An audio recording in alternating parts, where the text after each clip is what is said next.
Hi friends, అందరికీ నమస్కారం. Welcome to our channel.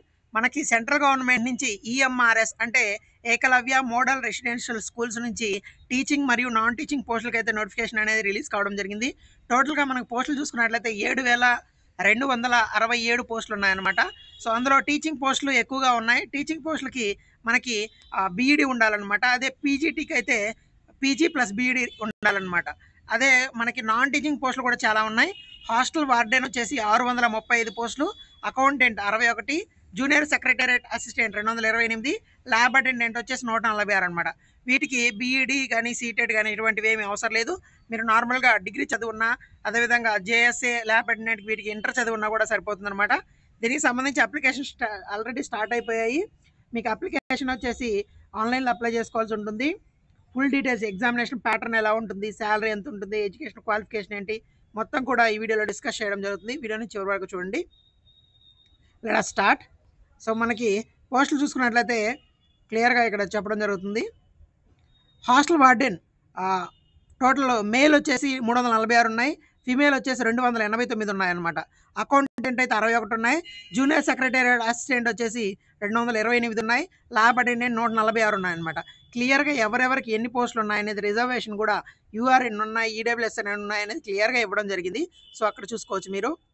మనకి అప్లికేషన్ ఫీజు చూసుకున్నట్లయితే తక్కువే ఉంటుందన్నమాట. ఫిమేల్ అభ్యర్థులకి, అదేవిధంగా ఎస్సీ ఎస్టీ పీడబ్ల్యూడి అభ్యర్థులకి మీకు ఫీజు అనేది 500 మాత్రమే ఉంటుంది. ఇక్కడ చూడొచ్చు కదా. For candidates for female SC ST PWD వాళ్ళకి ప్రాసెసింగ్ ఫీజు మాత్రం 500 ఉంటుందన్నమాట. అదే మిగతా వాళ్ళందరికీ ఏంటంటే మన నాన్ టీచింగ్ పోస్టుల గురించి చెప్తున్నాం కాబట్టి 1000 రూపాయల అప్లికేషన్ ఫీజు ఉంటుంది, ప్రాసెసింగ్ ఫీజు 500 ఉంటుంది. టోటల్గా చూసుకున్నట్లయితే 1500 ఉంటుంది అనమాట ఫీజు. ఈ ఎగ్జామ్ అనేది 2 టైర్స్ జరుగుతాయి అనమాట. టైర్ 1, టైర్ 2 అనమాట.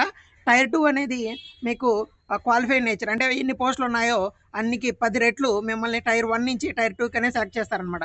సపోజ్ మనకి 700 జాబ్లు ఉన్నాయి కదా, 7000 మందిని టైర్ 2కి సెలెక్ట్ చేస్తారు. టైర్ 2లో వచ్చిన ఎగ్జామ్ మార్కుల ఆధారంగానే మనకి జాబ్ అనేది వస్తుందన్నమాట. ఆ డీటెయిల్డ్గా ఎగ్జామ్ డేట్స్ అనేవి మనకి వెబ్సైట్లో త్వరలో వాళ్ళు ఇస్తారు. మనం ఎడ్యుకేషన్ క్వాలిఫికేషన్ చూసుకున్నట్లయితే హాస్టల్ వార్డెన్కి అప్ టు 35 ఇయర్స్ వరకు మీరు అప్లై చేసుకోవచ్చు.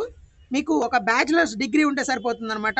సో మీరు హ్యాపీగా అప్లై చేసుకోవచ్చు. అకౌంటెంట్కి అయితే మీరు కామర్స్లో కానీ డిగ్రీ చేస్తున్నట్లయితే ఎలిజిబుల్.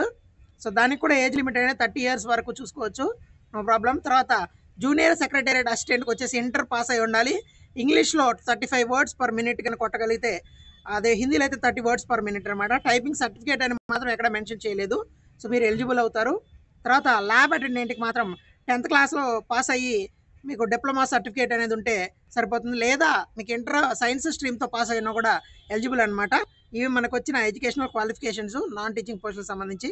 తర్వాత ఎగ్జామినేషన్ ప్యాటర్న్ ఎలా ఉంటుందో చూద్దాం. మీకు ఆల్రెడీ చెప్పడం జరిగింది కదా, 2 స్టేజ్లో ఎగ్జామినేషన్ ఉంటుందని. ప్రిలిమినరీ ఎగ్జామినేషన్ అనేది క్వాలిఫైడ్ నేచరు. సో ఇందులో మనకి 1:10 రేషియోలో మనకి టైర్ 2కి తీసుకుంటారు. అందులో ఉన్న సబ్జెక్ట్స్ చూసుకున్నట్లయితే general awareness 10 questions, reasoning ability 15 ఉంటాయి, ఐసీటీ వచ్చేసి 15 ఉంటాయి, క్వాంటిటేటివ్ యాప్టిట్యూడ్ 30, మనకి హిందీ, అదేవిధంగా ఇంగ్లీషు, అదే ఒక రీజనల్ లాంగ్వేజ్లో మనం తెలుగు అనేది ఎంచుకుంటాం అనమాట. అందులో 10 క్వశ్చన్లు, మొత్తం కలిపి 30 క్వశ్చన్లు, టోటల్ 100 క్వశ్చన్స్కి ఎగ్జామ్ అనేది ఉంటుందన్నమాట. సో మనకి ఇది టైర్ 1, దాంట్లో నుంచి 1:10 తీసుకుంటే టైర్ 2 ఉంటుందన్నమాట.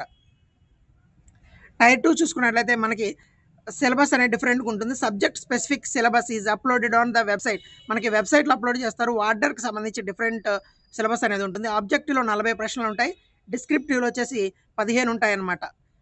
మనకి టోటల్ మార్క్స్ చూసుకున్నట్లయితే ఆబ్జెక్టివ్కి 40కి 40 మార్కులు, డిస్క్రిప్టివ్ వచ్చేసి ఈచ్ క్వశ్చన్ క్యారీస్ 4 మార్క్స్, అంటే టోటల్ 60 మార్క్స్.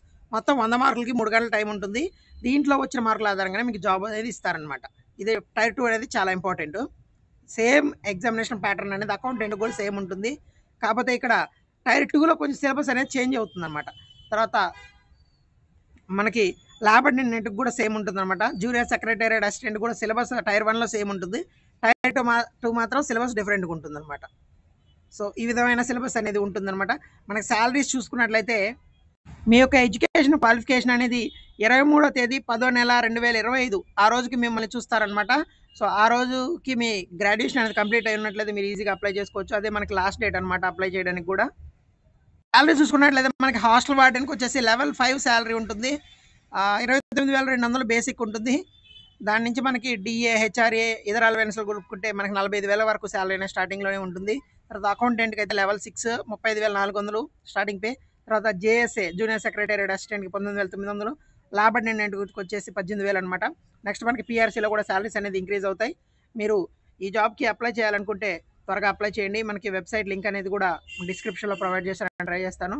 సో ఇంకా మీకు డీటెయిల్స్ కావాలంటే కామెంట్ చేయండి. నెక్స్ట్ దీని కంటిన్యూషన్ వీడియో కూడా ఫుల్ డీటెయిల్స్తో వీడియో అనేది చేయడం జరుగుతుంది. ఆల్రెడీ అప్లికేషన్ అనేది స్టార్ట్ అయిపోయింది. So thank you so much. Have a good day friends.